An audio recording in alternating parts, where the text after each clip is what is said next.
Hi YouTube, welcome to Battlecry, your white identitarian analysis and news. I want to take a closer look at the Andrew Mayer incident.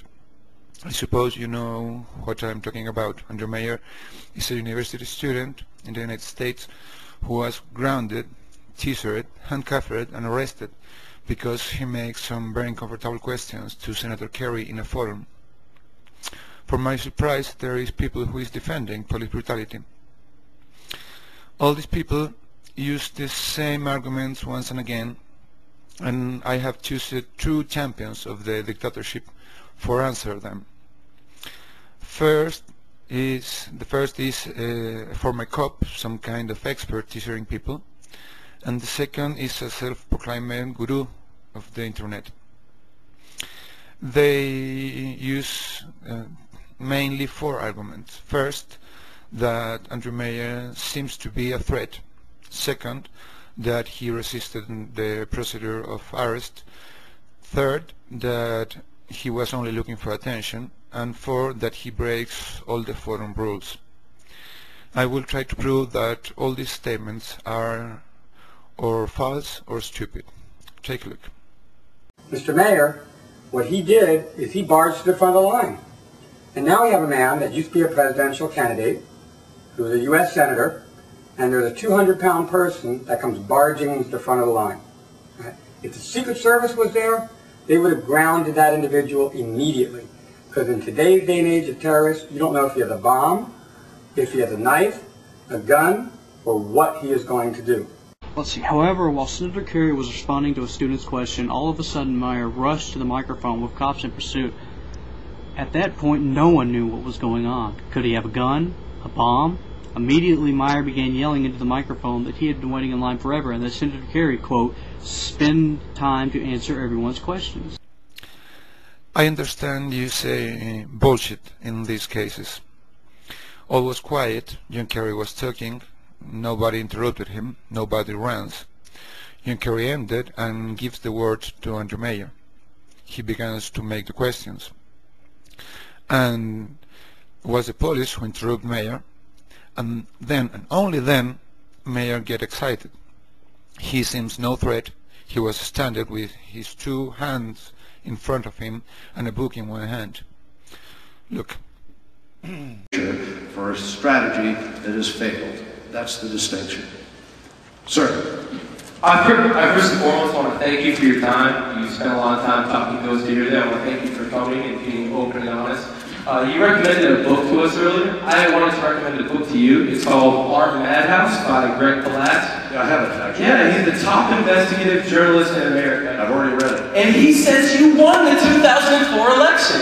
Right. Isn't that amazing? Isn't that amazing? You won in 2004. In fact, there were multiple reports on the day of the election of disenfranchisement of black voters in Florida and Ohio. I'll ask my question. Thank you very much. Reports on the day of the election of disenfranchisement of black voters in Florida and Ohio. So what's the question? Thank you very much. Well, that's my question. I'm going to preface it.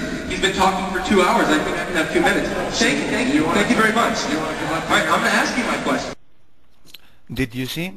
No rush, no threat, all was okay. All was okay in the beginning. Then the police goes on Mayer, and Mayer gets excited only after the police go on him, and he resisted arrest. Let's see. He then fought with the officers, pulling away from them. And the taser is very low on what we call the use of force continuum. Because he was squirming so much. So there you go. He was resisting arrest further. Now people were saying, well, there were 6 officers and he was on the ground, so why couldn't they just restrain him at that point? Well, they tried to, and they tried to, and they tried to. On the use of force continuum, they went all the way right before lethal force. They went just to non-lethal force to get this guy to comply. But wait a moment. Did we have really an arrest here, or no? They weren't going to arrest him either. They were just going to take him out. But he decided to make a scene. And that's why I think this guy is, as you would put it, an attention whore. So we have a contradiction here, and a very big one, and a very important one. Because if he was really under arrest, police should tell him, you are under arrest, and why. And only in this case, the resistance of the procedure is a failure. But if he wasn't being arrested, if he was only being in custody for getting him out of the room, police should tell him, no, you are not under arrest. But the police tell nothing to him, only get over him, catch him, and begin to pull him. So he was in his very right to feel fear because he didn't know what was happening. Let's see.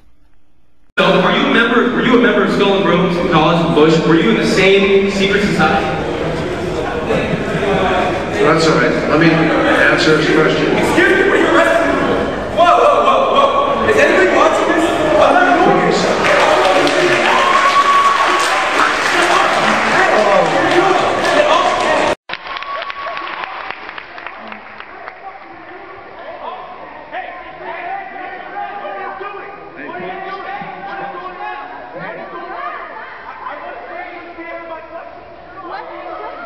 Let him go. He's just asking questions.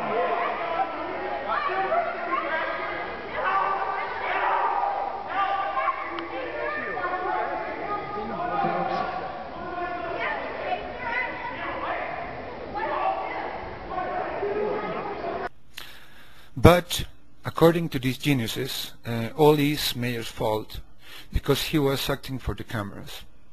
Officer Nicole Mallow writes that Meyer would only resist officers when cameras are present. Also, as evidenced in the 14-page report and by witnesses, he was fine when the cameras weren't present. When the cameras were present, he was putting on more of a show.